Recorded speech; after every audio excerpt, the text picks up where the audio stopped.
અરવલ્લીના પીપરાણાના બિપિન ચૌધરી પર જીવલેણ હુમલો કરનાર 3 આરોપીઓને પોલીસે દબોચ્યા। કથિત ભ્રષ્ટાચાર સામે અવાજ ઉઠાવનાર માલપુરના પીપરાણાના બિપિન ચૌધરી પર જીવલેણ હુમલો કરનાર 3 આરોપીઓને માલપુર પોલીસે દબોચ્યાના અહેવાલ પ્રાપ્ત થયા છે।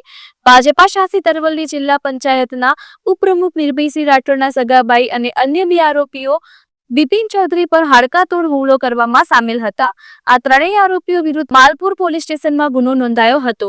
માલપુર પીઆઈ કિરણ દરજી આ ત્રણેય આરોપીઓ પ્રિતેશસિંહ બહાદુરસિંહ રાઠોડ ઉંમર વર્ષ 40 રહેવાસ પીપરાણા, શિવાભાઈ જેશાભાઈ પાંડોર રહેવાસ ગોવિંદપુર, રમેશભાઈ પ્રતાપભાઈ પાંડોર રહેવાસ ગોવિંદપુર તમામ માલપુરની ધરપકડ કરી કાર્યવાહી હાથ ધરી છે।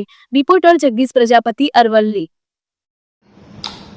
ગઈકાલે માલપુર પોલીસ સ્ટેશનની અંદર ફરિયાદી બિપિનભાઈ પટેલે 3 આરોપીઓ પ્રિતેશસિંહ બહાદુરસિંહ રાઠોડ, શિવાભાઈ પાંડોર અને રમેશભાઈ પાંડોર વિરુદ્ધ એક ગુનો દાખલ કરાવેલો છે, જેની અંદર હકીકત એવી છે કે આ કામના ફરિયાદી ગઈકાલે મોડાસા ટાઉન હોલ ખાતે મિટિંગમાં ગયેલા હતા અને ત્યાંથી તેઓ પોતાની બલેનો ગાડી લઈ અને રિટર્ન આવતા હતા ત્યારે સુંદરપુરા ગામ પાસે જે ગોવિંદપુરનો ઢાળ આવે છે ત્યાં આ ત્રણેય આરોપીઓ પાસે જે થાર ગાડી હતી એ ફરિયાદીની ગાડી સાથે અથડાવી અને ગાડી ઊભી રાખેલી અને 2 આરોપીઓએ લોખંડનો સળિયો અને એક આરોપી જે હતો એણે એની પાસેનું જે ધાર્યું હતું તે ઊંધું ધાર્યું આ જે ફરિયાદી છે એને બંને હાથ ઉપર, બંને પગ ઉપર અને માથાના ભાગે મારી અને હુમલો કરેલો।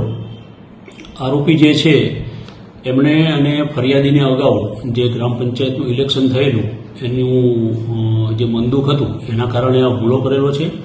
આરોપીઓએ ફરિયાદીને જાનથી મારી નાખવાની ધમકી આપી અને અશ્લીલ ગાળો આપેલી અને એની ગાડીને જે નુકસાન કર્યું છે અને ફરિયાદી જે છે એનો મોબાઈલ ઝૂંટવી લીધેલો, જે અનુસંધાને માલપુર પોલીસે ફરિયાદીની વિગતવારની ફરિયાદ લઈ અને બીએનએસની સંબંધિત કલમો નીચે જે આરોપીઓ છે એમના વિરુદ્ધમાં ગુનો દાખલ કરેલો છે અને હાલ કાયદેસરની કાર્યવાહી ચાલુ છે।